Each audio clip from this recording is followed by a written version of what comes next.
Pengelolaan keuangan negara dan kaidah-kaidah zakat. Pada saat memegang jabatan sebagai khalifah, Utsman bin Affan tidak mengubah kebijakan ekonomi yang diterapkan pada masa Amirul Mukminin Umar bin Khattab. Beliau tetap memperbolehkan kaum muslimin memiliki kekayaan, membangun gedung-gedung, serta memiliki tanah yang luas.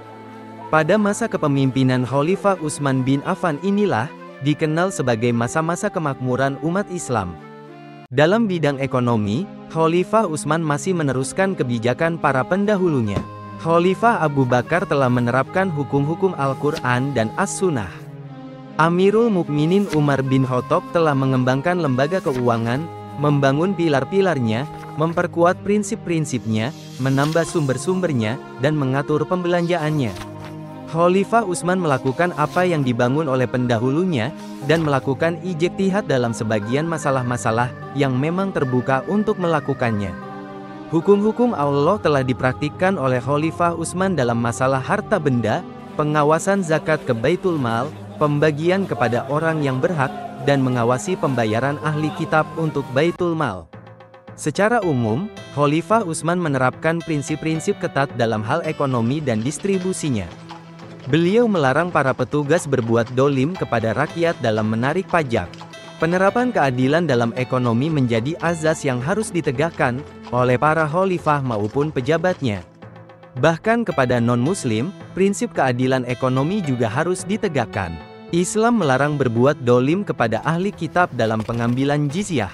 Ahli kitab yang memiliki perjanjian damai harus dipenuhi hak-hak mereka, serta mendapatkan jaminan keamanan selama mereka membayar jizyah. Rasulullah telah mewasiatkan hal ini kepada Abdullah bin Arqam ketika beliau mengangkatnya sebagai petugas jizyah ahli zimmi atau ahli kitab. Ingatlah, barang siapa menzolimi ahli zimmi, atau membebani dengan sesuatu yang tidak sesuai kemampuannya, atau mengurangi hak-haknya, atau mengambil sesuatu darinya tanpa kerelaan, maka aku adalah musuhnya kelak di hari kiamat. Melalui pesan Rasulullah ini pula, Amirul Mukminin Umar bin Khattab memberikan wasiat sebelum beliau meninggal. Aku berwasiat kepada khalifah setelahku agar berbuat baik kepada ahli zimmi. Hendaklah ia memenuhi perjanjian dengan mereka, berperang membela mereka, dan tidak membebani mereka di luar kemampuan mereka. Khalifah Utsman sendiri, sejak awal menjabat telah memperingatkan para pegawainya bahwa merupakan kedoliman jika ada yang menyakiti ahli zimmi, membebani mereka di luar kemampuannya, mengambil jizyah dari orang tua yang tidak memiliki apa-apa dan tidak mampu bekerja, dan mengambil jizyah dari ahli kitab yang telah masuk Islam. Sebagaimana para pendahulunya, Khalifah Utsman bin Affan sangat memperhatikan keberadaan anak yatim. Sebagaimana perintah Allah, anak yatim memiliki hak atas zakat jika mereka tergolong fakir miskin. Sebagaimana firman Allah dalam surat At-Taubah ayat ke-60.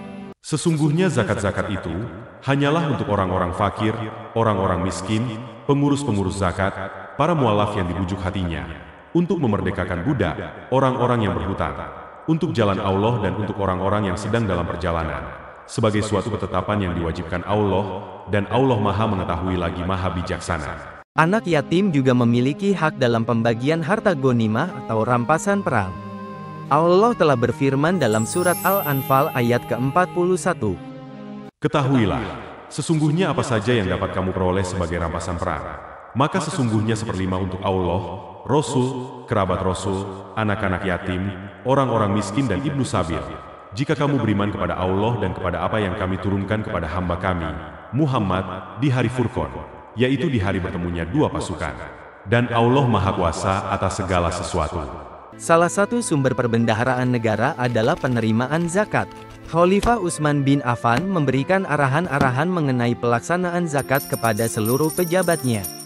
Selain zakat tanaman, beliau mensyaratkan pembayaran zakat dihitung per tahun.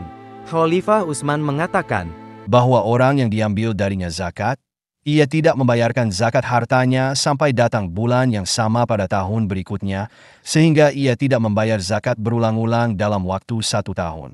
Khalifah Utsman juga menyeru orang-orang menghitung zakat, meminta mereka membayar kewajiban mereka berupa hutang, dan mengambil zakatnya dari harta yang tersisa.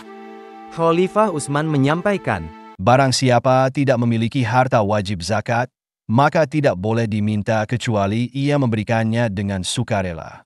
Dengan demikian, Khalifah Utsman telah menyerukan kepada umat Islam untuk beramal secara sukarela.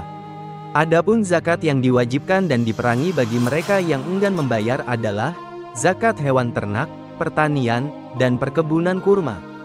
Sebagaimana Abu Ubaid telah meriwayatkan, Rasulullah telah mengutus pegawai-pegawai zakat untuk binatang ternak, lalu mereka mengambil dari pemiliknya, baik dengan paksa maupun sukarela. Demikian pula yang dilakukan oleh para imam setelahnya. Khalifah Abu Bakar memerangi orang yang tidak membayar zakat binatang ternak. Tidak pernah terjadi pada masa Rasulullah maupun setelahnya, bahwa mereka memaksa orang-orang mengambil zakat dari harta tidak bergerak, kecuali mereka membayarnya tanpa dipaksa. Itu adalah amanat-amanat yang harus dilaksanakan, maka wajib bagi mereka membayarkan harta benda dan hutang, karena telah menjadi milik mereka dan mereka bisa dipercaya. Adapun binatang ternak merupakan hukum yang harus dipatuhi oleh mereka. Hukum-hukum itu diterapkan di hadapan sesama manusia atas harta-harta yang kelihatan, akan tetapi di hadapan mereka pemilik harta dan Allah adalah sama, baik kelihatan maupun tidak kelihatan. seorang kepala negara diperbolehkan meminjam harta zakat dan mengembalikannya, jika dana sudah tersedia.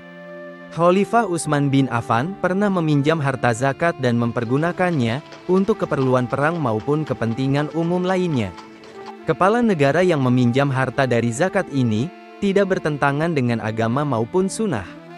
Selama harta tersebut digunakan untuk kepentingan negara dan mengembalikan lagi harta zakat yang sudah dipinjam. Khalifah Utsman menerapkan sebuah tradisi baru pada bulan Ramadan dengan menggunakan harta zakat. Beliau memberikan makanan di masjid pada setiap bulan Ramadan. Khalifah Utsman mengatakan, Makanan ini untuk ahli ibadah yang selalu berada di masjid, untuk musafir, dan kaum miskin. kebijakan Khalifah Utsman ini meniru apa yang dilakukan oleh Rasulullah, menjadi orang yang paling dermawan, terutama di bulan Ramadan. Tradisi yang dilakukan Khalifah Utsman ini sebagai pendorong kepada umat Islam untuk beritikaf di masjid-masjid, menghidupkan sunnah Rasul, karena makanan sudah tersedia. Penulis naskah, Abdullah Hasan. Ilustrator, Didik Sunardi. Pengisi suara, Hilmi. Musik, Agusti M. Editor, Sultan. Produser, Haidar Ahmad Furqoni. Diproduksi oleh Kastari Sentra Media.